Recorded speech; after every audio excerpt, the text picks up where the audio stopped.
30 miles east of Manhattan, would you say? I would say so. What do you think? We're 12 hours away from... I feel like the ball's going to drop. I do too. I mean, it is super exciting around here. You can just kind of feel the buzz as you walk around campus, and the band is done, apparently. But we wanted to keep the band. We tried. Good morning, everybody. I'm Martha McCallum. So tonight's showdown could be the event that makes the difference for one of these candidates, because in a very short period of time, we'll look back at some of these nights and say that they were pivotal, and tonight is really the most important one of all. You could have 100 million Americans tuning in this evening, families sitting all together across the country, watching all of this as these two put their battle of wits and intelligence to task and at contest on that stage tonight, Bill. Could be anyone's game. Absolutely. And that's why they play. That's what makes it so fun. New Quinnipiac poll shows a dead heat. Clinton 47, Trump 46. Both camps now trying to lower expectations as a result. I think you're going to see the authentic Donald Trump that became the nominee in a field of 17 Republican aspirants, governors, senators, other people very well qualified for the job. And you're going to see the Donald Trump that is conveying the message of positive optimism to make America safe again, strong again, wealthy again, prosperous again, and of course great again. So I'm sure that Hillary Clinton is trying different scenarios. John Roberts is on Hofstra campus here with us, live in Hempstead, New York. So a lot of new polls poured in this morning, John, and overnight last night, and they show a super, super tight race here. They do. Martha, we're in what will be the spin room later on tonight. This will be jammed full of people this evening, and of course the surrogates from the campaigns will come around to say who they believe won the debate this evening. You mentioned the Quinnipiac poll. There's a Bloomberg poll that shows the opposite result of the Quinnipiac poll. Let's put that up for you to take a look at. This is among likely voters. It has Donald Trump now leading Hillary Clinton by 2 points, 43-41 nationally, with Gary Johnson with 8 points and Jill Stein with 4 points. And take a look at this. A couple of new battleground polls coming out this morning. This is from the Opinion Research Corporation via CNN. Donald Trump in the state of Colorado leading 42-41. And in Pennsylvania, Hillary Clinton now leading him by a single point, 45-44. So things in the Keystone State tightening up. Why is this important? Because Donald Trump needs to have a path to get to 270. The path for him much more difficult than Hillary Clinton. But if he were to put together a combination of, he's got to have Florida, he's got to have Ohio, but a couple of other states like North Carolina, Nevada, Colorado, if he could pull that off, then maybe he can get to 270. What is the goal for tonight? Is to have Donald Trump basically play for a draw, because they believe expectations are higher for Hillary Clinton. Polls have showed that a majority of Americans, 53%, think that she's going to win the debate tonight. So they believe if they can play to a draw, they will walk away with a win. They're not hoping or not even going to try to get him delving deep in on policy with a lot of facts, figures, and numbers. They just want some big ideas. They figure if he can have 3 to 4 memorable sound bites from tonight, get a couple of attacks in on Hillary Clinton, that will be a win for Donald Trump tonight. Martha? Yep, that's how they score these things, and it's going to be fascinating. So the Trump campaign has been talking about the moderator, whether or not it's going to be fair, whether or not they should be the fact checker, or if the candidates should do that for each other, John. Yeah, you know, obviously you're getting different opinions from the different campaigns because each of them is playing this game of expectations and what should happen. After what happened at that forum on the Intrepid, where Matt Lauer really got kind of kicked around by the Clinton campaign and by her supporters, there's now looking like there's going to be pressure on Lester Holt, who's the moderator of tonight's debate, to be an instant fact checker. That's what the Clinton campaign would like to see. The Donald Trump campaign is saying exactly the opposite, that it should be the candidates who are fact checking each other. Listen to what Kellyanne Conway, Donald Trump's campaign manager, said this morning. Clinton campaign has clearly been gaming the refs, has been talking to the media for a week now, saying it's your job to make sure that Donald Trump is fact-checked in real time. I'm just surprised a campaign manager would try to lower expectations that dramatically for his own candidate. But look, they know that campaign debates are not Hillary Clinton's sweet spot. Yeah, the Trump campaign is saying if there's any fact-checking, it should be done after the debate, not during the debate in real time. By the way, Hillary Clinton's going to have some special guests tonight in the audience. Donald Trump will as well. I'm told that he's invited a number of members of the military and their families to be on board tonight. So we'll see. Martha. Wow. John, thank you very much over there in the spin room. Yep, 12 hours from now, we will be in the middle of segment number 1 here in Hempstead. Let's go around the ground rules now. The debate will go 90 minutes in length. Each candidate has 2 minutes to respond to the moderator's initial question. If there is any time left over in that segment, the moderator will use that to expand on the topic. There will be no commercial breaks. The microphones will not be muted at any point. Once you start, you're live until it's over. 90 minutes in length. Which raises a few questions, you know. I mean, will Donald Trump use all 2 minutes? Will Hillary Clinton go over when she's given 2 minutes on a subject? Because we know in the past when he had 90 seconds, Donald Trump did not always fill all that time with his answer when the stage was crowded. So he likes to get right to the point and not get too mired down in too many details. But if he has to prove that he's presidential, will he need to sort of fill that time with some substance tonight in a way that perhaps he has not in the past? You've got some options. You can go after each other. You can sit back and wait for the one to go after you, or you can be aggressive from the outstart. The candidates each have their own hurdles, clearly. Clinton relying on her experience. Trump, you could argue, is more comfortable trusting his own gut, his own instincts. Here's the RNC chair, Reince Priebus, on that. I think the expectations on Hillary are very, very high. I mean, she's been doing this for 30 years. I think people expect her to know every little detail, and, you know, she has to perform, I think, in a way that is of the highest of expectations. I think in the case of Donald Trump, look, he's the outsider. He's a person who's never run before, let alone be in a presidential debate, but he's going to be ready. And I think one of the things that Donald Trump has going for him is he's got very good instincts. We've seen that. All right, we're going to talk to Reince Priebus next hour, in fact. Barbara Noor, chief political correspondent, Washington Examiner. Stephen Hayes, senior writer, Weekly Standard. Both are Fox News contributors, and both are with us here live. Good day, gentlemen, to both of you. Morning, Bill. Hi, guys. He's got to do something. She's got to do something, right? Let's start there. What does he need to do, Byron? Well, he has to show that he can be a plausible president. I went to a focus group of undecided voters in Virginia last week, and a lot of them just didn't see him as actually the president, the guy in the office. The polls bear that out. Hillary Clinton has leads on who has the better temperament to be president, who's more qualified to be president. But people think he's more honest than she is. This is something that drives Democrats crazy, but they think that. And also that he basically shares a lead with her on who could best handle the most important issues, which is terrorism and the economy. So what he has to do is people would be open to his message if they simply viewed him as plausible. So far they don't. Is that conventional wisdom? Yeah, it's conventional wisdom. Do you agree I think with it's it? right. No, I think Byron's exactly right. I would say, just to add one thing to that, he has to do all of that without necessarily changing who he's been. I mean, there's a reason he is where he is in the polls. People find his sort of confrontational style appealing in a certain way. And I think he's got to be tough with her, he's got to be direct with her, but he's got to be respectful of her. And I think if he can do both of those things at the same time, you could have a pretty good night. Yeah. I mean, I would look for him to use the "we tried it your way" line a fair amount tonight, because it's worked well for him. We've seen them both on the campaign trail kind of trying some of this stuff out and seeing how it works. What else would you look for from him tonight in particular? Well, if he can be the embodiment of change, I mean, which is exactly where you're going with that. I mean, I know if you look back to the way that he's done debate prep, having talked to some of the people who are helping out with it, he doesn't have his head down in policy books. He's not reading papers from the Cato Institute and the Heritage Foundation. He's looking at her past debate performances, trying to find weaknesses, things that he might be able to exploit, and then also supplementing what he's been saying over the course of the past year, making the case that he is the candidate who is not of Washington, not from Washington, and would bring change to Washington. So he's watching game tape, you could say. Exactly. Flip it around. What does she need to do tonight? Well, she has to somehow make more Americans like her and more Americans think that she is honest. And that is a very, very tough role. If you look at her liabilities, those are the two biggest problems that she has. The email scandal has done enormous damage to her. If you look at this new Bloomberg poll, Bloomberg asked, are you bothered by Donald Trump's position on birtherism? And 60% of the people said yes, they were.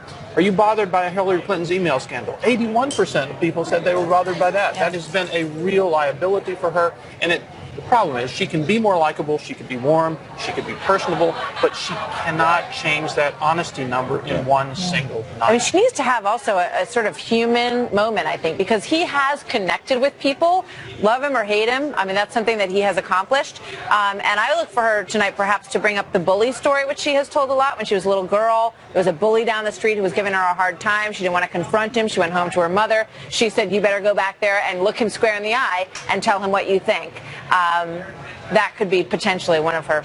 Yeah, I mean, if I were advising her, I would say the goal here is more to try to make her approachable and likable than to make her honest and trustworthy in one night. Well, the problem with the email story, I mean, the reason people have this view that she's not honest and trustworthy is because she's not honest and trustworthy. I mean, she has told lie after lie after lie with respect to the email story for more than a year now, and we can go back and point to specific things that she's said, one after another, that have proven not to be true.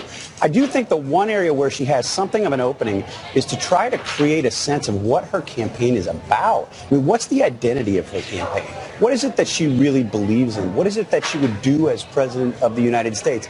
I think if you look at the past month, Hillary Clinton's campaign feels like a turtle flipped on its back, kicking its legs, and there's lots of activity, but it's not going anywhere. It's not doing anything. What is it that you would actually do? Maybe that means a more full embrace of Barack Obama and his policies and that sort of leftism. Maybe it's a move to the center and rolling out a couple policy proposals. But there's no identity. There's no reason that somebody would say, I'm going to Hillary Clinton. We wonder where we will be sitting here tomorrow and thinking the same. Thank you very much, Steve. Byron, thanks to you as well. Thank you, Byron. So we've got special coverage tonight of the big debate, of course. Tune into Fox News Channel all day. Hillary Clinton and Donald Trump take the stage at 9 p.m. tonight. That's when the special coverage gets underway at 8:50 Eastern. A lot of butterflies, I would imagine. I tell you, Martha, do not underestimate the power of the one-liner and the ability to make people laugh. And what do you eat? What do you do to relax? How do you stay focused? You know, all of that stuff goes into it. She was working late into the night, they said. Yes. Getting ready, which may have been to get used to that time slot, some were saying. So we'll see. Well, her running mate, Tim Kaine, says that Trump may have some trouble in tonight's debate. No surprise here. Here's Tim Kaine. He can't get away with, doing the 15-second thing and then you know, walking away, not taking questions, which is what he likes to do. No, it's 90 minutes, mano a mano. Well, so is Trump ready for the first one-on-one debate matchup? We'll talk to one of his senior advisors from the Trump team next year live.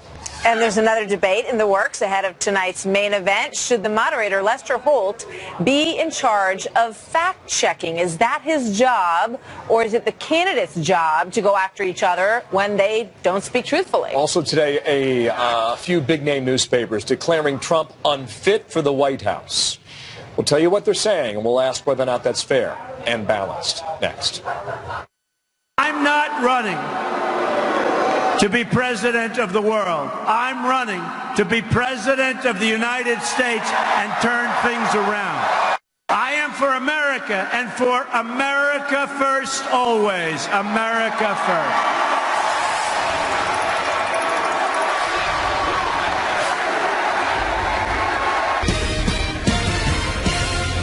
Donald Trump's a performer and an entertainer. I'm not taking that away from him. He's got a reality show, and he tells people they're fired with the big grin on it. I'm sure he's going to be entertaining, but he can't get away with doing the 15-second thing and then you know, walking away, not taking questions, which is what he likes to do. No, it's 90 minutes, mano a mano. So Hillary Clinton's running mate there, Tim Kaine, with a somewhat of a warning for Donald Trump. You could take it that way, telling him there's no hiding here tonight on Long Island. 90 minutes, mano a mano. You heard it right there. Sarah Huckabee Sanders is here now live, senior advisor of the Trump team. We normally see her in the South, but today she's on Long Island. How you doing, Sarah? Doing great. Good day to you. Number of questions for you. Let's start moving through them rapidly. Right. No mock debate prep. Why not? Well, I think Donald Trump does what works best for him, and that is discussing the issues, studying the issues, and frankly being himself. He's not a poll-tested, scripted robot like Hillary Clinton. And I think that that's a great contrast to have, and one we're certainly excited to see tonight. What do you think about people suggesting that he can't fill 2 minutes on an answer? Well, I think we've seen him do far more than 2 minutes on rally stage after rally stage and numerous interviews all over the country. So I think it's pretty laughable to think he can't fill 2 minutes when he's been filling hours and hours of TV screens all across America. But, you know, you look back at some of the previous debates, just looking at him in a debate environment, because that's what we're trying to analyze at this moment in time. And when he was up there, he did have sort of two modes. He was either in forward mode, attacking, or he kind of hung back at many of the debates while the discussion was going on. So that's the big question. You know, is he sort of ready to get into depth on their question? When he's at a rally, it's all what he wants to say, you know, which is great and easier. I think he's certainly ready. I think, though, what we saw during that time is he did what worked for him and what he needed to do in order to win. Let's not forget, he beat out 16 extremely strong, credible candidates, and in large part because of his performance on that debate stage. Maybe saying less worked. Yeah, so if you're doing something and it works, don't change it. Hillary Clinton's campaign chair, John Podesta, on NBC yesterday, Meet the Press, framed part of this debate this way. Watch it. Donald Trump will have to think about what he said in the past, his disparagement of that reporter that you saw in the screen with disabilities. He's going to have to think about the names he's called to Gold Star families, to Mexicans, to Muslims, and you know, he may try to, he's a good television performer, so he may try to adjust for that. We have heard references to that for several days now. Can you tell us whether or not Donald Trump has gotten ready for that answer? I think Donald Trump is very well prepared for this debate. Look, all the enthusiasm is behind him. He's surging in the polls, and he's exactly what America is looking for. He is authentic, and he's the change agent in a race that is completely focused on change. 70% of Americans want something different in the next president. Hillary Clinton represents everything that is the status quo. And I think on this stage tonight, one-on-one, you're going to see that more clearly than we ever have. Wow. I guess that's why we watch, right? Absolutely. 100 million? We will see. Yeah. Thank you so much, Sarah. Sarah, nice to see you here. Great to see you. So who should be responsible for fact-checking tonight? That's one of the big questions. Debate officials leaving it up to the candidates to call each other out. Why they say Lester Holt should be off the hook in that regard. Also saying goodbye to the king, the legacy of the golfing great Arnold Palmer.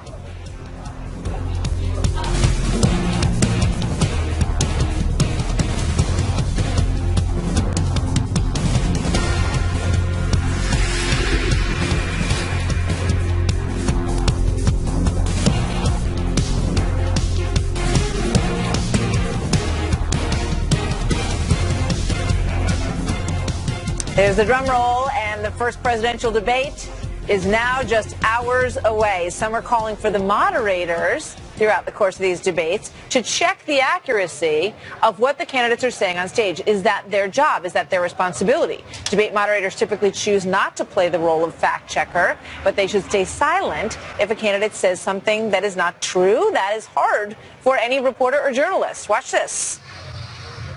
I think personally, if you start getting into fact-checking, I'm not sure what is a big fact, what's a little fact, and if you and I have different sources of information, does your source about the unemployment rate agree with my source?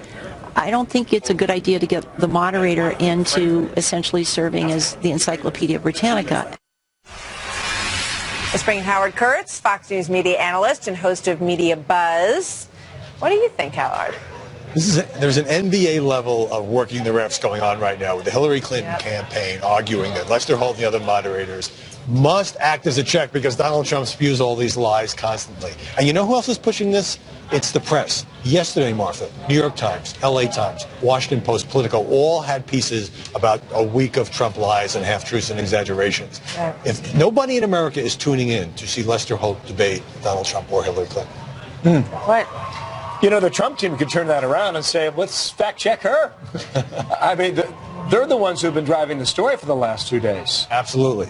And that's why it's important for the moderator to be fair, to set up questions that box the candidates in on a factual basis, but to let them go at it. So let's say that Donald Trump says, you know, I oppose the war in Iraq before it started, as he has said many times. I've pressed him on this. There's no public record. So Lester Holt could follow up and say, can you point to any public record, sir, where that was the case, as opposed to saying, well, that's a lie, I've looked into it. You don't want to insert yourself into the story. Or he could say, Mrs. Clinton, do you disagree with what Donald Trump just said, and what about your own vote for the war in 2002? So there are subtle ways to do it without becoming a participant. Mm-hmm. Newt Gingrich said this: how weak is Clinton that her campaign wants moderators to fact-check Trump? Isn't that her job? Are they that afraid of Trump? That's kind of the case you're making right now. Yeah, and at the same time, if Lester Holt's going to do that, doesn't he have an equal responsibility to go after Hillary Clinton if she prevaricates or exaggerates or shades the truth on her email or any other controversy involving her? And then more and more, it's like a Sunday show interview, which is fine to do on a Sunday show interview or even in a primary debate like the two of you have hosted. Right. But this is Trump versus Clinton for all the marbles, and Lester Holt needs to frame the questions very aggressively, follow up when necessary. You can do that, but don't become part of the story. What about this issue of the earpiece and whether or not Lester Holt should have an earpiece in? There was this whole discussion about Matt Lauer and whether or not he was being nudged and pushed to continue to go after Hillary Clinton. What do you think about that? I actually think it's a good idea. Certainly we can't have it for all the rumors. To not have it? No, I think it's a good idea for the moderator to have an earpiece because one thing, you need to keep track of time. Exactly. Make sure it's roughly evenly distributed. Which is mostly, some people think, that you're just sitting there being fed questions, which of course we all know is not at all how it happens. That would be impossible to navigate.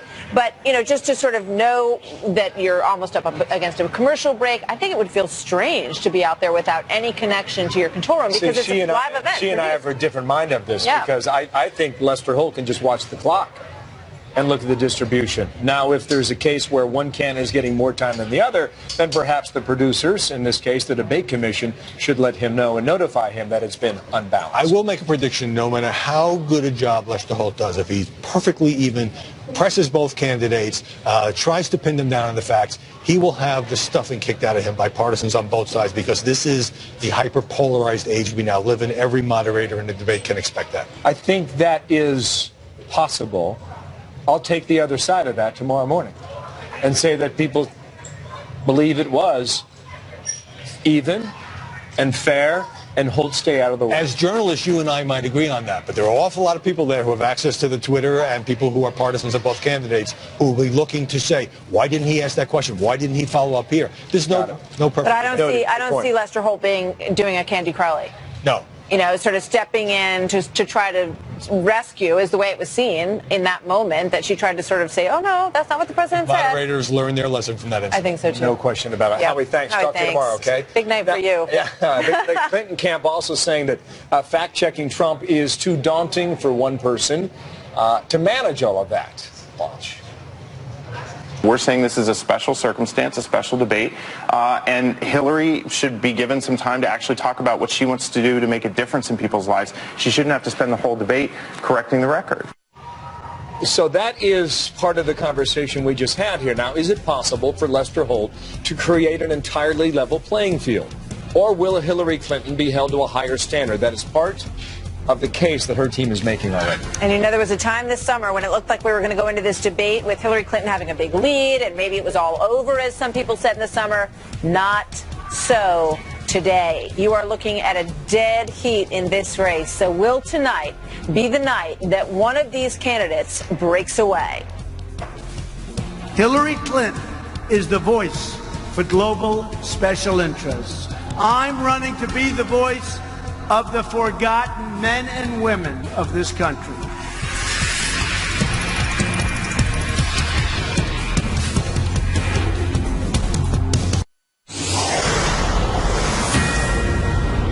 Back live at Hofstra this morning, Donald Trump and Hillary Clinton making those final preparations, doing whatever they do that gets their sort of mojo in the right direction for the biggest night of their political careers, to be sure. It'll happen at Hofstra University tonight at 9 p.m. Eastern. A lot on the line for these two individuals who have really staked it all on this presidential race. New Quinnipiac poll. Take a look at this. I mean, this is razor, razor tight. The Clinton camp seemingly worried that the candidates won't be held to the same standard up there. They've spent quite a bit of time talking about that. Mercedes Schlapp is a former media spokeswoman for President George W. Bush and a Fox News contributor. Juan Williams is Fox News political analyst and author of We the People. Welcome to both of you. Great to have you here this morning. So Mercedes, they've been, everybody's kind of lowering expectations. That's part of the game. But they seem to be concerned that she should not have the burden of making sure that she corrects him, because I guess they think he's going to be lying a lot. Well, I'm very concerned about this double standard narrative that the Clinton campaign is pushing, because I think part of it is they want to have Hillary Clinton play a bit of the victim card. It's like they all obviously want to lower the expectations for Hillary Clinton because of the fact that when you look at the polls, I mean, mostly Americans are saying she's probably going to win this debate. So I think that it's going to be on Hillary Clinton to point out if she thinks there is something that Donald Trump is saying is not true, because they're feeling that the moderator's not going to step in and do that. Well, what do you think? Well, I think, I think most Americans, it's not just the Clinton campaign. Mercedes said it's the Clinton campaign, but I think most people, and I think the polls support it, think that Clinton has the advantage in terms of sort of the policy experience as well as the actual experience, having been Secretary of State, having been First Lady of the United States. So the question then becomes, are you looking at Trump and saying, well, why would you expect him to have as much mastery of policy as Hillary Clinton? Nobody thinks that. So then you start judging in terms of, well, did he do okay? Does he look like presidential? Is he standing there? Did he not say something that was outrageous? And saying, oh, yeah, well, he did fine by that standard. Yeah, and I think the Clinton campaign's concerned that the bar is too low for him. Right. That's all he has to do. Right. That may be good for debate number one, but if that's true, it changes the game entirely for debate number two. What are you thinking? I don't know. I honestly have no idea how this is going to play out tonight. And my suggestion would be that's why 100 million people will watch. Right. In part. Go back to this poll real quick. Four-way race. Clinton, Trump, Gary Johnson, Jill Stein. Quinnipiac, here it is. It's too close to call. Why do you both believe this election right now is this tight? Well, I think the enthusiasm is so much greater on the Trump side. I think you're starting to see the polls. That wasn't the question. The question is, why is the country so arguably 50-50? And I've made the case that I still think we are where we were in the year 2000 with Clinton Gore in Florida. Look, I am told by everybody that I'm wrong, but I believe Obama changed the game and found new voters in 2008 and 2012. And I believe now as a country, as an electorate, we have shifted back to the model of the year 2000, 2004. The question is, let me try this again. Why is this race so close? This is an election of change. And Hillary Clinton does not represent change in America. She is the same old conventional career politician that is offering the same old platform. That doesn't work anymore for so many Americans out there who feel that they don't have a voice, so many Americans out there who are angry, who have been left behind in this economic downfall that we have seen. So that's why I think it is so close. And I think it is the dynamic and unconventional approach of Donald Trump, which is actually appealing to so many voters. But you've also got this dynamic where you have two people who are very disliked. I mean, they both have terrible, unfavorable numbers. So you look at, when asked, are you voting for him because you don't like her, or are you voting for her because you don't like him? Yes. You've got loggerheads going on out there. So to get back to what Bill was asking me, though, I think that we are a 50-50 nation, and I think that in part we're at a dynamic moment because the electorate is shifting. Obviously, you have two poles in here. You have the older generation, that tends to be more conservative, and the younger generation, the millennials, who have now become the majority of voters, they tend to be more liberal. And at the moment, I think the enthusiasm, as Mercedes was saying, is with the older generation. In part, I think antagonism towards Obama and towards Clinton. But you have the younger people coming out. Will they actually vote? Will they show up? And that's a real question. And then the second part of it is going back to what you were saying about the 2000 election and the divide between Gore and Bush at that moment. And you think about this and all that's transpired since. It's the question of whether or not you really believe that America can change for the better, or you think, you know what, there's no change going to come. It's all got to be gradual. And I don't want the great disruptor represented by Donald Trump, because I think that it's going to blow things up and it's going to be too radical a change at this moment versus people who are saying, no, I would like gradual change in the form of I think Hillary it's very Clinton. interesting analysis, and I think that's something that the country's going to marinate on in October. Yeah. How much change do you want? After tonight. And those are the moments when Donald Trump will say, "We tried it your way. We tried it your way." Watch for that. That is going to be the phrase that we heard in the Carter debate, with Reagan. There he goes again. Maybe we tried it. Hey, to both of you, thank you. Great to be You here. guys were terrific in the boxes, what we call it, on the satellite, when we have you in different cities, and we weren't quite sure how it was going to work in person. Well, we like being here in person. I see. Oh, it's great. Better. Great to have you here. Darcy, thanks. Beautiful Juan, day thanks. here. Thanks, you guys. Clinton's campaign manager now taking some tough questions from CNN over the weekend when he was asked about this. That they did not have evidence of wrongdoing on Hillary's part. So what's the Hillary cover-up operation that the IT worker was referring to?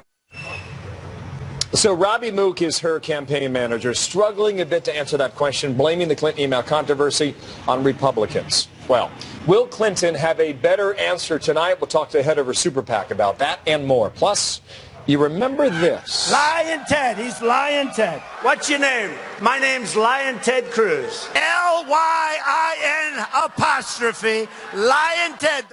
This is good. I'm with you guys. All right, so will the same be true of Donald Trump tonight? Are we going to hear crooked Hillary? We're going to hear the names that we've been hearing throughout the course of this whole thing. Most people think you will not hear that phrase this evening, but nobody ever knows what Donald Trump will do. We'll see you when we come back with more Live in Long Island.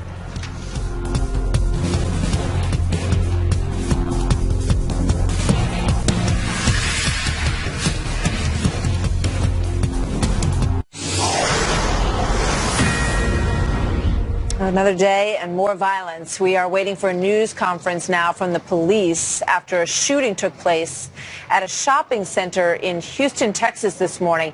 A lone gunman opening fire, sending several people to the hospital. Houston police say that they shot the suspect.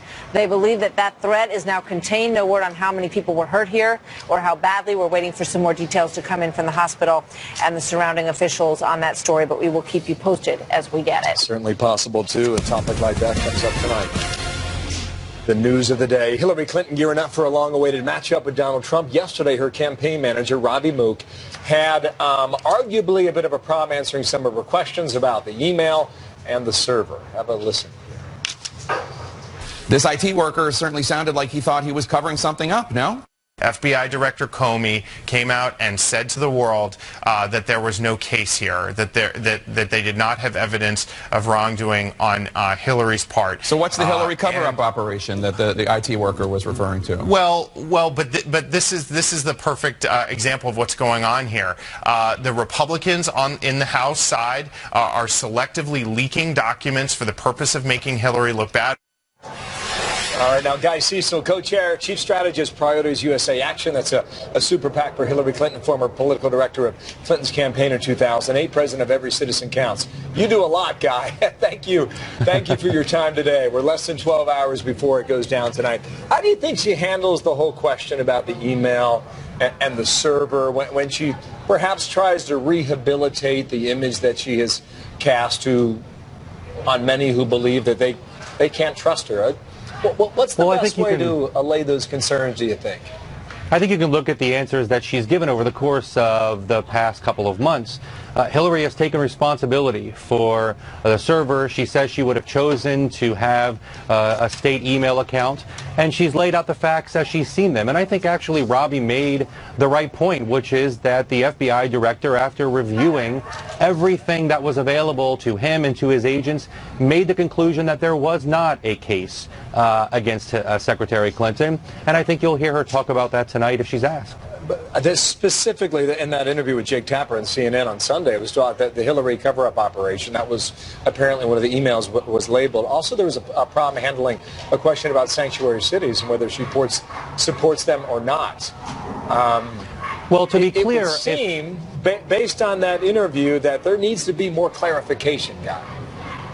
Well, actually, if you read the report that was given out on Friday night, the answer was actually there. Jake didn't need to ask Robbie about it. The technician himself told the FBI that he was joking about it, as many of us do when we're talking to other folks. And I think that's the answer that the FBI accepted, and it's why they didn't bring a case against Secretary Clinton. So, in fact, the facts speak for themselves in this particular case, and I think Hillary will do a good job tonight laying those facts out for the American people. I think it'll be interesting whether Lester Holt brings it up or maybe even Donald Trump brings it up. So we will see how that's managed later tonight. What is your expectation for her? Chris Cillizza writes the fix for the Washington Post. He talks about her possibly as sometimes being too rehearsed, loves the study, which I have no problem with that. But when you relay the facts of your study and you go too deep in the weeds, you can lose some folks. If you were giving her advice on that guy, what would you say?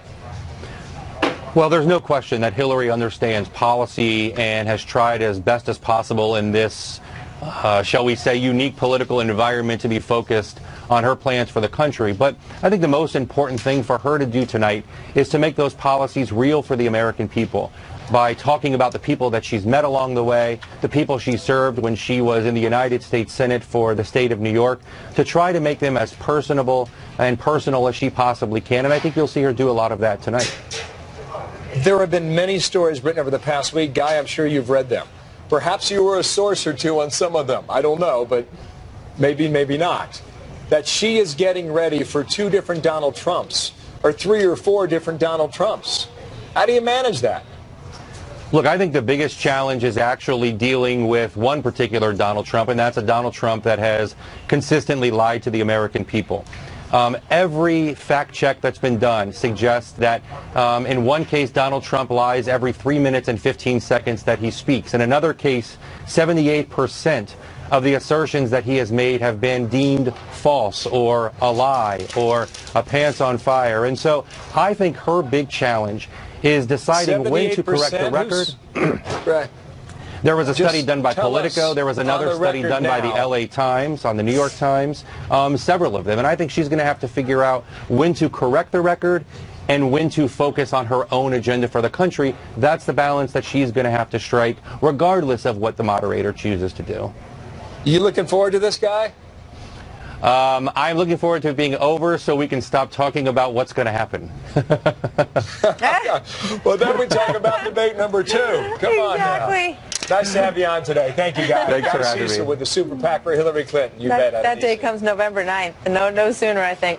So much more on the debate ahead. But first, today, we want to bring this story to you as well. The loss of a legend. As the country remembers Arnold Palmer, we reflect on the King's impact on the game of golf. Wow.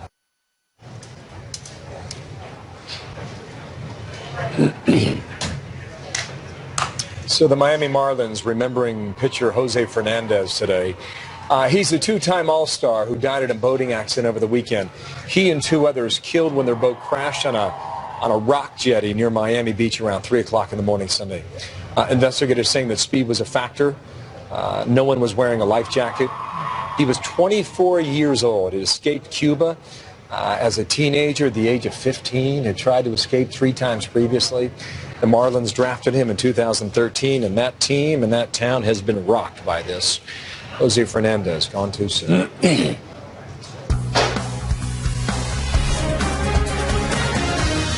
Who love the game of golf, and for those who love to see it played, there has never been a sight in the game quite like Arnold Palmer. That was President George W. Bush honoring Arnold Palmer. The nation mourns the loss of this gentleman and sports icon. Arnold Palmer, the legendary golfer, died last evening from heart complications. He was known as the King. His charisma brought golf from the country club to mainstream America. Along the way, he won 7 major titles, and now, of course, the tributes pouring in from the other legends of the game. Jack Nicklaus, a longtime rival and friend, quote, saying, "We were great competitors. We loved competing against each other, but we were always great friends along the way. Arnold always had my back, and I had his. We were always there for each other, and that never changed." A story of a really special, legendary friendship. And Tiger Woods tweeting this: "Thanks, Arnold, for your friendship, counsel, and a lot of laughs. Your philanthropy and humility are part of your legend. Hard to imagine golf without you or anyone more important to the game than the King." Arnold Palmer, gone at 87 years old. Larger than life. The gentleman got a drink named after him, the iced tea and lemonade combo that is known as the Arnold Palmer. What a life, right? That's how What you know a you life. transcend generations too, right? When you had a drink named after you.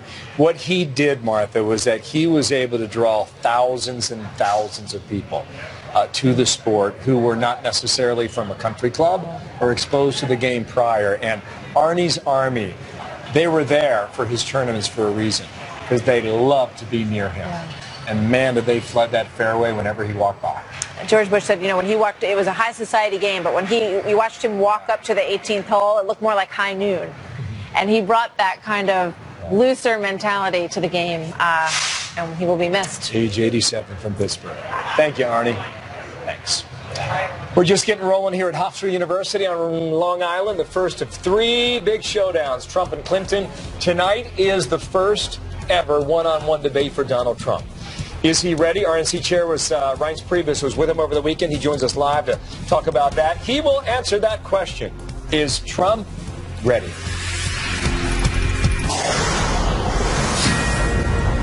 So the stakes basically could not be any higher tonight. You've got 6 weeks to go until the presidential election. Stage is set. First debate is tonight between Donald Trump and Hillary Clinton. They have both got a huge everything, really, in their political lives riding on this tonight. Then they'll get 2 more shots at it. If one of them wins, the other one can try to come back in the coming contests. Brand new polls out today, too, and it's neck and neck, 46-46 in the Quinnipiac poll. That is a measure of likely voters that goes September 22 to 25. And in their recent one before that, they were about 5 points apart. So this thing has tightened considerably in the last week. Look at that, 43-41. That is the Bloomberg measure. That's the only one that has Trump ahead.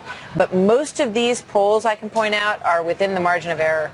So it's neck and neck, Bill. Yeah. As we get started here this morning, and we welcome you to hour 2 now of America's Newsroom. We're glad you're with us. It's fun to be here. I'm Martha McCallum. Yeah, and I'm Bill Hemmer. What did we say last time? It's like waiting for the ball to drop right at midnight, huh? 11 hours and counting. Record audience expected for later tonight. News teams from around the world, they are all here. Hofstra University, the center of the political universe. And Trump's campaign manager sounding confident that Trump will have a good night. Donald Trump is his own person. I mean, he's been in business quite successfully for many years, Matt, and he will answer the question as they're asked. I mean, he has a right to defend himself. He's not going to be robotic and scripted, which we know Hillary Clinton is, and that's a problem in debates like this because people want to see a future commander-in-chief and president of the United States who is nimble and resilient and can answer questions that haven't been pre-programmed in their head. So last hour we got the campaign update from the Trump side. Now an update on what's going on over the Clinton camp. Senior political correspondent Mike Emanuel has been covering that from Spinelli. So Mike, what does the Clinton team expect from Donald Trump tonight? Well, Martha, Jen Palmieri, Clinton's communications director, says there's an expectation that they'll see a more mild-mannered Donald Trump, one who, in her words, is relatively disciplined. The last time we saw Hillary Clinton, she appeared to be in good spirits, telling reporters she's getting ready. She did debate prep until about 11 p.m. last night, which might help her be ready for being alert tonight in prime time. Her running mate late last night tried to put pressure on Trump.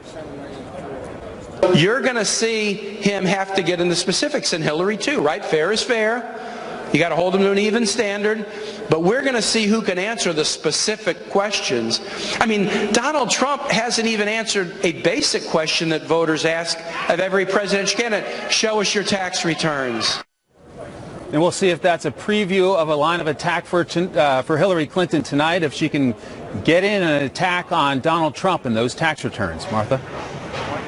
Yep, I expect we will see that sometime tonight. I would bet what seems to be their concerns about the whole critical showdown this evening from the Clinton campaign. What are they worried about? Yeah, the Clinton campaign seems to be anxious that expectations are much lower for Donald Trump than they are for Clinton. And so we've heard the campaign essentially make the case that there needs to be real-time fact-checking in terms of what Donald Trump is saying on the debate stage.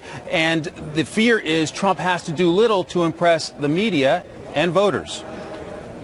I'm very concerned that Donald Trump will be graded on a curve. Just because he doesn't fly off the handle in the middle of this debate does not mean that he is prepared to be president of the United States. Clinton has invited people she has worked with and fought for during her career in public service. Her campaign is expected to host some 1,200 watch parties around the country. Martha? Wow. All right, Mike, thank you very much. So Washington Post editorial this morning suggests Donald Trump has basically two debate modes, attack and disappear.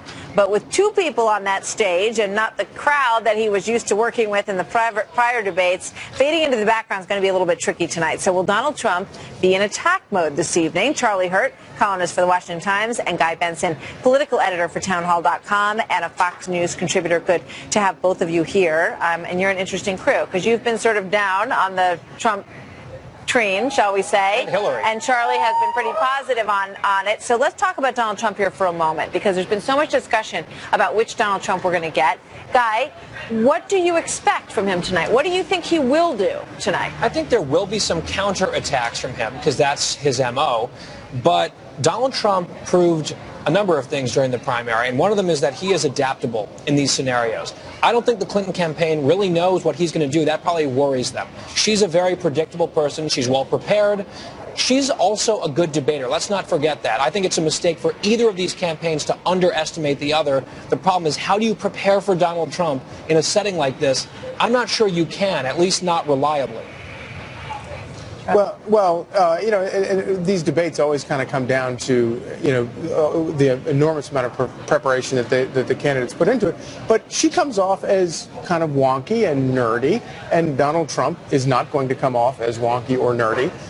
But he comes off as far more relatable, and I think that's a big reason why he's done so well in the primaries, and I think that there's a good reason why he could come out of tonight, having sort of eased a lot of people's concerns about him, his temperament or whatever, term you want to use for it. He tends to be funny. Hey, listen, she could be funny tonight. She could open up with a had a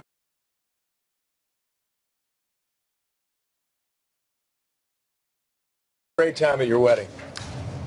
Yeah. She could. I mean, I don't think Hillary Clinton and go, okay, that's a barrel of laughs. And if she decides to try to make some jokes, that's fine, but she can't seem too forced. And a lot of the time, she's trying too hard. So she has a higher bar. She needs a decisive win tonight, especially with some of the polling that she woke up to this morning. I think a lot of this is conventional wisdom. Are you able to break through your own thoughts and think about something that's outside the box that we haven't considered just yet?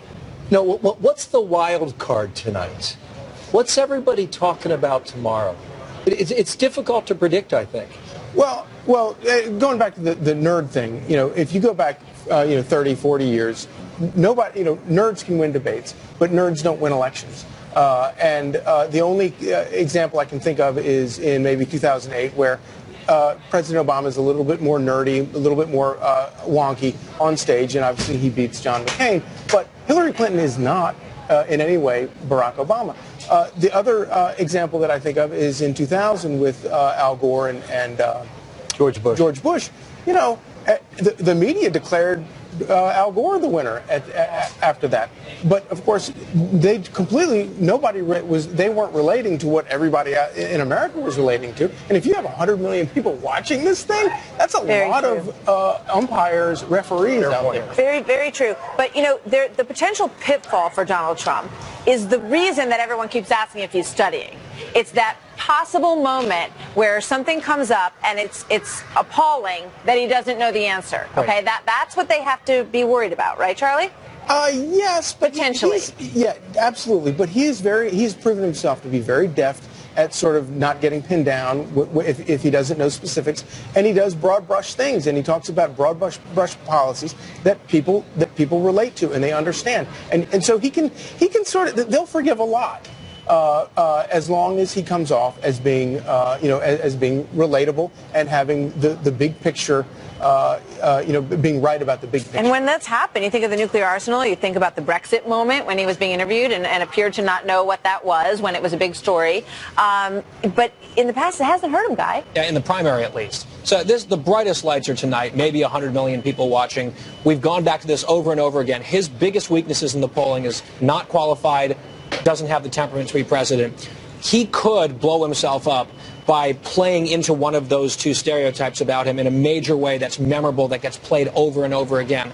But if you're Hillary Clinton, again, I think the pressure is higher on her this morning, not just the national polling, but some state polls, Pennsylvania, Colorado, part of her blue wall that she was supposed to have locked down, and 6 weeks ago she seemed to. It looks like it's a jump ball today. She's got to be concerned about that. I think about that guy. I think about all the polling that is very close and legitimately so. Wait until Saturday. October 1st is the day you circle on the calendar. You're going to have 4 full days to get rolling averages from the major polling operations, and you'll know next Friday or Saturday whether or not it is really a jump ball. I agree with that, except to say she has spent $30, $40, $50 million over the last 6 to 7 weeks with one goal: to make Donald Trump unacceptable as president. And over that stretch of so much time and energy and money spent, her number has fallen. That is a red Very flag. Interesting. Yeah, and she's outspent him, what, 8-1 in some of these it's battleground massive. states. It's a blowout, yeah. On TV spots. Yeah, and if we're talking about places like Pennsylvania and Colorado today, we could be talking about Wisconsin and Michigan in 2 weeks. Which was his original plan, to go through those Rust Belt areas and former industrial strength areas in the country. There's a lot of natural fit and tell people that he can turn things around. Thanks, you guys. Great stuff. Charlie, Gentlemen, as we've said all week here, we can say anything because right now we're all right, because nothing's happened. Yeah. We run it tomorrow. Yeah. We can run it tomorrow, though. Yeah, we shall. We have the technology. Thank you, guys. See ya. Team Trump is feeling good, apparently. Have a listen to this right now. I think he speaks a language that people out there can understand, and so I think he's going to have a good night. So what version of Trump will we see tonight? RNC Chair Reince Priebus is live in a moment. We'll talk to him about all that and more coming up. And creating a level playing field. Will the candidates stay inside the lines or throw the rule book out when they get out there tonight? And it is anyone's game at the moment. Will tonight be a turning point? 11 hours from now, will that change? Can Donald Trump seize the moment, much like Ronald Reagan did at this point in 1980? Remember this? These are the kind of elements of a national health insurance important to the American people.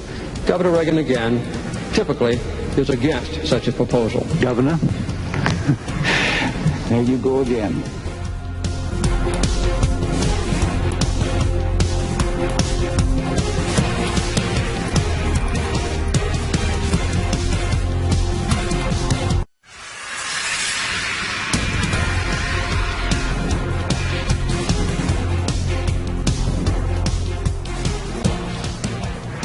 So Hillary Clinton, Donald Trump, final debate preparations right now before the showdown later tonight.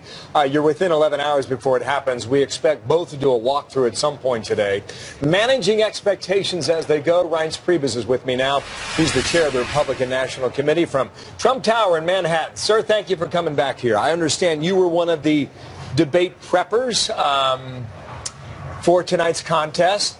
Give us a sense as to how much depth Donald Trump went into during these prep sessions. What was it like? Why no mock debates? What was that decision all about, Reince? Well, I mean, there's only a certain amount of things that we can talk about here, Bill, but I would say he's prepared, went through all of the detail that you'd want to go through, and obviously he's put out detailed plans, and looking through those as well is something that obviously both candidates are doing, and going through hypothetical questions and just making sure that Donald Trump's comfortable, which he is, and he's ready to go. And don't forget, I mean, we had 12 bruising debates in our primary already. Not to mention, I think Donald Trump spent the last 5 weeks almost every single day giving detailed policy speeches. And let me just, one quick thing on that, Bill, and I know we need to, I can't keep going on and on, but the thing with these speeches and the policy speeches that Donald Trump gives, he doesn't just have someone write them and they get loaded in the teleprompter. He's going through page by page, making edits, asking questions. So I think he's very much ready to go, and I do think the burden is going to be on Hillary Clinton. Saliza writes in the Washington Post today, during those primary debates that you just mentioned, Trump appeared to have two settings, attack mode or disappearing mode. So which one is it tonight? Look, I think that he's going to play it by ear, and he's going to be prepared to do what he needs to do to make sure that the American people see the Donald Trump that we see every day. A person that wants to get to work, a person who has a track record of getting things done, a person that has detailed plans as to the economy and foreign policy and whatever the questions may be. I think the issue today really is Hillary Clinton, a person that's been doing this for almost 30 years, a person that spent her entire life in the weeds and has been preparing for this moment her entire life. And I think that's really where the burden is tonight. You know, we're just hearing from NBC, Hillary Clinton's going through another mock debate as we speak. Wow. Up until the last hour, she continues to do these drills. Paul Ryan was asked about preparation over the weekend. You know, he was in the middle of this 4 years ago and said this about preparation. Yeah, over-prepare. Over-prepare. Look, Hillary Clinton's been doing this most of her life. She is the consummate pro. This is new for Donald, so I think he should obviously over-prepare for it. What do you think about that opinion from a fellow guy from Wisconsin? Over-prepare. Yeah. That's his advice. I think you can over-prepare. I mean, I guess over-preparation is in the eye of the beholder. I mean, what is over-preparation? Who knows what that means? But I do think that Hillary Clinton is preparing 24/7. I expect her to try to knock this out of the park. But the problem is that she's had all the opportunities in the world to do these things. She was the one person that was Secretary of State. While she might have incredible plans, when she had the opportunity, she failed, and it didn't work. And that's ultimately the problem with Hillary Clinton. So I would say to the American people, as she lays out all these incredible plans, where was she when she was in charge and was in a place that almost no one in America ever gets the opportunity to be? Well, just the first part of your answer, that's you setting the expectations higher, right? That's you trying to lift the bar so that people expect her to do better. Well, it's not really, it's not, but it's also true. I mean, the great thing about this conversation is that the truth is Hillary Clinton has been in public life forever since she's been married. And so, and every year something different. And so it is true that she was Secretary of State. It is true that she said that she was going to reset the Russian relationship. Was a disaster. Libya was a disaster. Benghazi, emails. I mean, she can't tell the truth about her own health. I mean, the reality is her entire life was spent in politics. And so, yes, the expectation is that she will do very, very well. And she must. And that's why she's, if you're right, that's why she'd be doing a mock debate 6-7 hours before the actual debate. Is pretty incredible.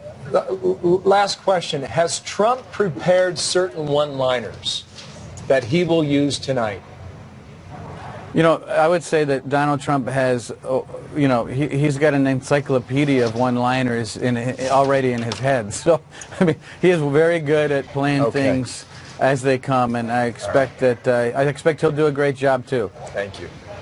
I'm out of time. Thank you, Ryan Priebus, for your time today. Back there in New York. Thank you very much. The chair of the RNC. 20 past. So they're out on the stage there, sort of checking everything out, doing the technology, making sure the mics work, all of that stuff, getting ready for the big night. And they will come face to face, these two, for the very first time. We've watched them on the campaign trail. We've seen their ads on TV, but we have not seen them one-on-one. That happens this evening. These debates for the American people, Chris, I think this is going to be a very watched debate. I think there are very high estimates of how many people will tune in.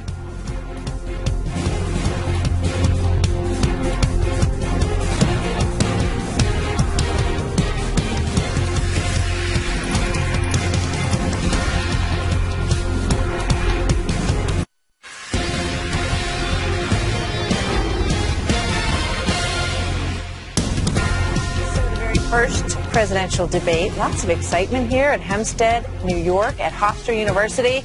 We are counting down. There we are. What a beautiful jib shot. Absolutely gorgeous day here as we get ready for the big showdown between Donald Trump and Hillary Clinton. Stakes very, very high. So much has gone into this moment. America is hearing from them for the first time on the debate stage this evening. There's a peek for you at home, what it looks like. One is a little bit shorter than the other, which, you know, seems fair, right? He's 6'2", I think, and she's 5'4", 5'5", something like that.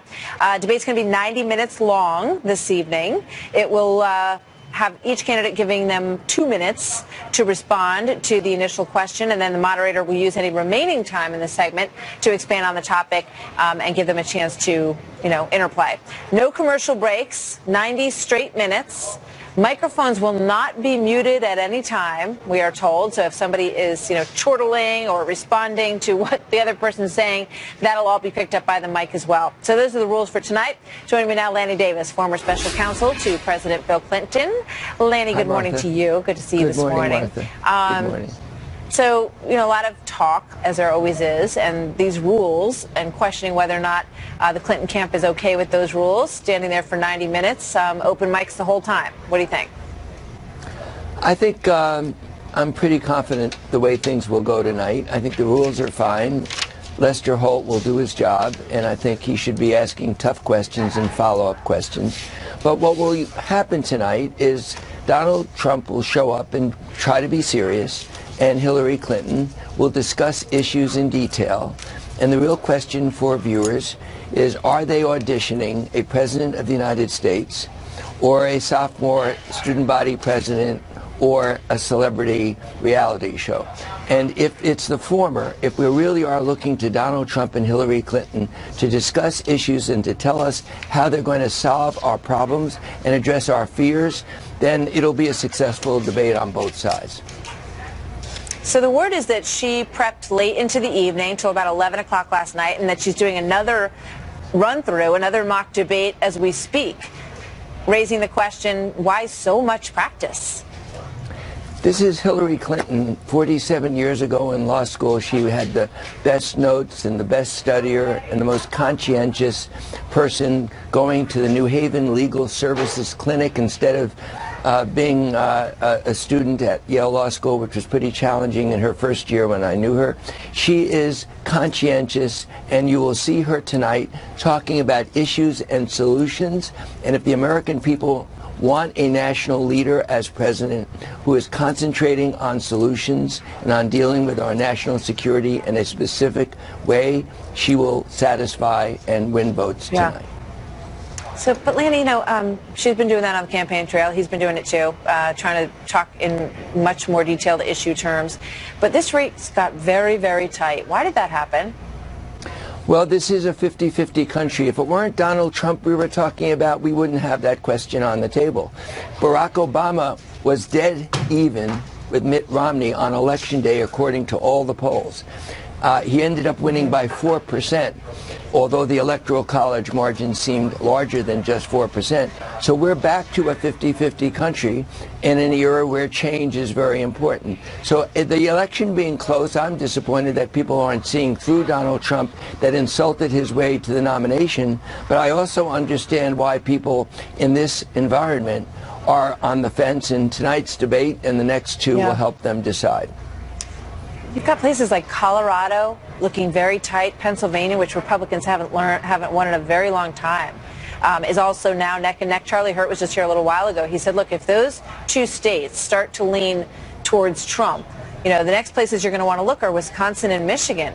And that's exactly what Donald Trump said he would do when he started this race. He said, I'm going to go to the Rust Belt states. I'm going to go to places where industry used to be thriving in this country, where it is no longer, and turn this thing on its head. I don't know why we have such short memories. Whoever you just quoted might have been quoted in 2012 when Mitt Romney put a lot of money into Pennsylvania and in Colorado, and the election ended up being close, and Barack Obama won. So it's not as if this is unusual that battleground states are what? Battleground states. We're optimistic because although it's tight, she's ahead in the key battleground states: Virginia, Pennsylvania, Colorado. Those are the three states that we must win in the Electoral College where she's ahead. But this is a close election. And all three of them are getting tighter than, and that's, as you say, it often gets tight as you get to this stage of the game. So you're saying it's just what we've seen before, and I understand that. One last question for you. What do you anticipate tonight when Hillary Clinton talks about her record and Donald Trump says something along the lines of, which is, and I'm not pulling this out of thin air, he's been saying it on the campaign trail a lot. Look, why not give something else a try? We tried it their way. It hasn't worked. Why not try it another way? That's a fair argument when you're arguing for change. versus a continuation of the presidency of Barack Obama's policies, which now command a majority support in the country.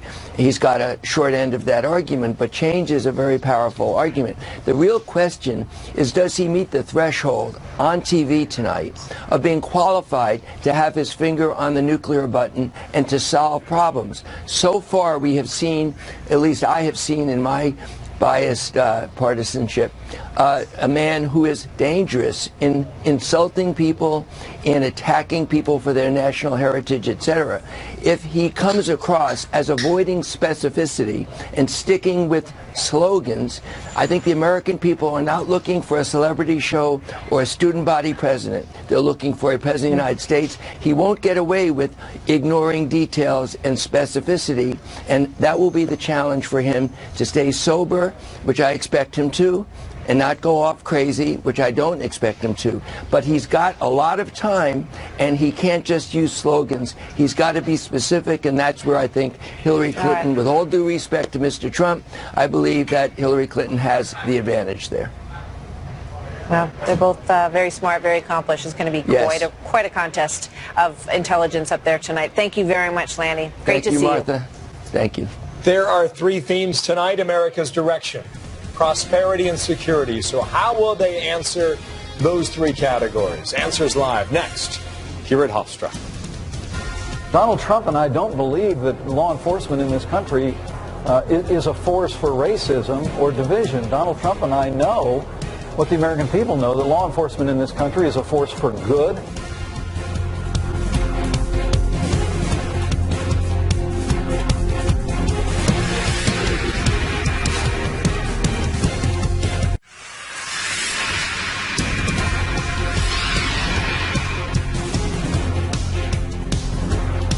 There will be a big audience tonight. Huge, some would say. Dare might you say huge. Three main topics up for debate: America's direction, America's prosperity, and America's security. And Lisa Booth is the president and founder of High Noon Strategies and a contributor to the Washington Examiner. Julie Wojcinski, Democratic strategist and Fox News contributor. And ladies, welcome to Hofstra. Hi, Bill. For a Jersey, two Jersey ladies over here, right? Yeah. You got that right. You guys are comfortable, right? Absolutely. You know, I was thinking about that. What's the over-under? Is it 100 million? Would you say that?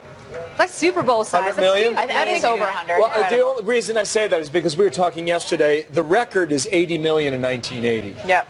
That year they had one debate. Right. And then 4 years ago, Romney and Obama did 70 million, which is an enormous audience. So that's why we're saying 100 million. Yeah. Higher or lower? Over. I'm Higher or over. lower? Trump attracts people. Say what you will. He's a huge You're higher? ratings draw. Yeah. What do we get if we win? I think Yeah. it could be over. I mean, when you look at what they did for the other primary debates, it was astronomical. So if you're going to get 35, 40 million people tuning in for that, I think tonight's going to be huge. Okay, so welcome to ESPN. Kidding. America's direction or prosperity? How does she answer it? Well, she's got an easier task with prosperity than she does direction. Prosperity is the economy, so she has a very good response to talking about the economy. There's some good economic data that's been coming out. She's got a very specific plan for the economy, what she intends to do. Where her challenge is for America's direction is Trump has done what good campaigns do. He's encapsulated his message, make America great again. That is the direction in which he wants to take the country. It is a facile message, but it's also an easy message for people to understand and to grasp. Obama did that with Hope and Change in 2008 so very eloquently, so well. Winning campaigns and smart campaigns are able to encapsulate their vision in a very quick soundbite. Trump did that. She's still struggling with it, and in that sense, she's got a tougher task. It sounds to me like that's like a right track, wrong track argument. And how do you Change feel election. about the country? Well, and I think Julie's right. That's Hillary's challenge here, is the fact that she is the status quo candidate. That's what she represents. And when you look at polling, whether it's the CBS Battleground polling, where 55% of Americans want big changes in terms of the economy and also politics, or even Quinnipiac polls in the past looking at 70% of Americans in Pennsylvania, Ohio, and Florida want radical change. I mean, that's not significant. That is very significant. The voters want the change. And it's difficult for Hillary Clinton when she's saying, I'm essentially going to represent what we've had for the past 8 years. I think that's a very difficult argument to make for her. It is slightly made easier for her, and I'm not suggesting it's an easy task, by the fact that Obama's numbers, the president's numbers, are as good as they are. He's at over 50%, which means that people are generally happy with Is job They performance. still want that change. And they still want that change, and that's exactly right. That's the difficulty that she faces today. And I think that's a fascinating thing that, President Obama's numbers are strong. Yep.